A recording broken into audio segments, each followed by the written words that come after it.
Today we are diving back into the intuitive eating series with principle number 4, challenge the food police. Hey guys, welcome back to my channel. If you're new here, I'm Melissa, I'm a dietitian, and we talk about all things food and nutrition here on this channel. And this is a video in my intuitive eating series where I dive a little bit deeper into each principle of intuitive eating. So if you're interested in that, I will link the playlist wherever you link things, and you can watch my previous videos as well. Do we like the middle part? I can't decide. I don't know, we're gonna have to like it for this video. So like I said, today we are talking about principle number 4, which is challenge the food police. So logical place to start, what is the food police? Like, a lot of people see dietitians as the food police, and for myself and many other non-diet dietitians, that's not the case at all. The food police we're talking about here is mostly the food police in your head. So all of those kind of rules and guidelines that you have created in your head from years and years of diet culture, seeing this is good for you, this is bad for you, fad diets, advice from family members and celebrities and news articles, all of those rules that you have created in your head. And they can be from outside sources too. You know, the food police could be one of your friends or family members that comments on your food while you're eating, or that comments on your body. But really, probably the biggest one is going to be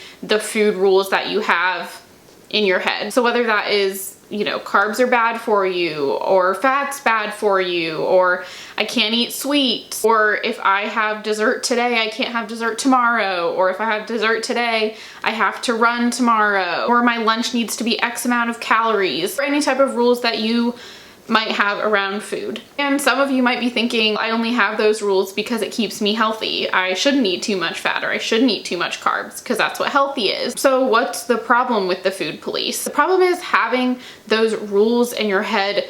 Really all it does is cause guilt and judgment and shame around food. Every time you're eating, you are feeling this guilt and judgment from your own self about what you're eating. And those voices, they keep you in a world of diet culture. They don't allow you to have food freedom because you've placed so many rules around what food is. And really what they do is they create moral value to food. You know, food should never be associated with guilt and shame. It shouldn't have a moral value at all.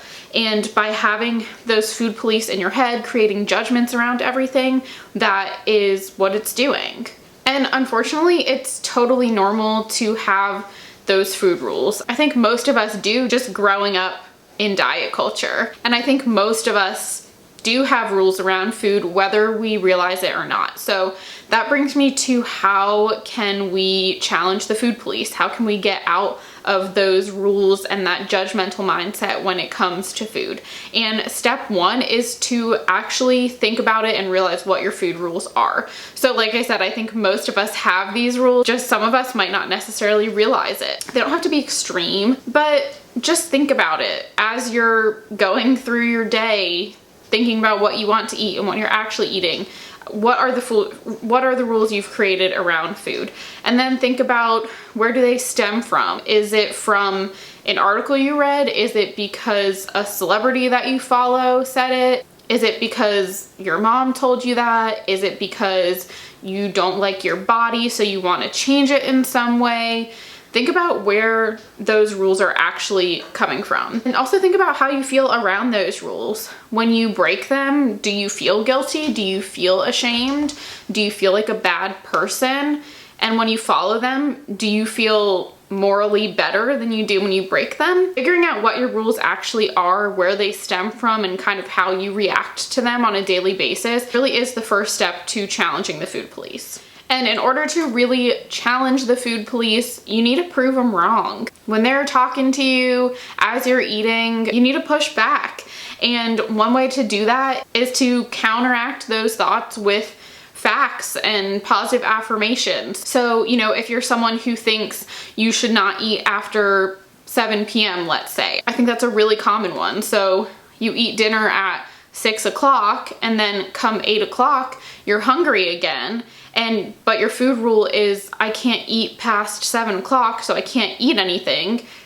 Challenge that food police. If your body is hungry, it's your responsibility to feed it. You owe your body that. And if you're hungry, that means that you need food. Or even if it's some sort of food that makes you uncomfortable, like you eat ice cream or something and you normally have a rule that you are not allowed to eat sweets. Even if there's not a fact like having 1 bowl of ice cream a week is good for you or something like that. There's not a fact to base this challenge on. You can still challenge that thought with a positive affirmation. So instead of saying I'm not allowed to eat ice cream and the fact that I'm eating ice cream makes me a bad person or it means I have no willpower, instead of that, tell yourself, no, you know what? I am challenging myself by eating this food that makes me uncomfortable, and by eating this food, I am taking 1 more step towards intuitive eating. I'm taking 1 more step towards food freedom.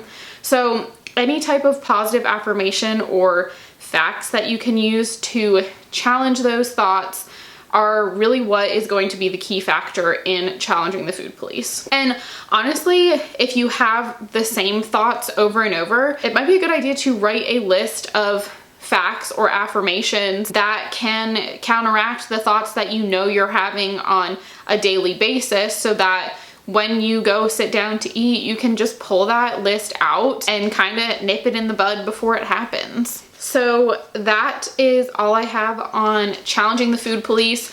There are a couple other things kind of combined into this principle, like different kind of voices, like the diet rebel and things like that. So I didn't necessarily want to dive into those in this video because I felt like it would be way too long and way too in-depth. So if you want me to make a video about that kind of stuff as well, let me know. I hope that you enjoyed this video. I challenge you to start thinking about what food rules you have for yourself and finding ways to challenge those thoughts, because it's really important in this journey towards food freedom. So I hope that you enjoyed this video. I hope that you learned something and that this can help take you 1 step further in your journey.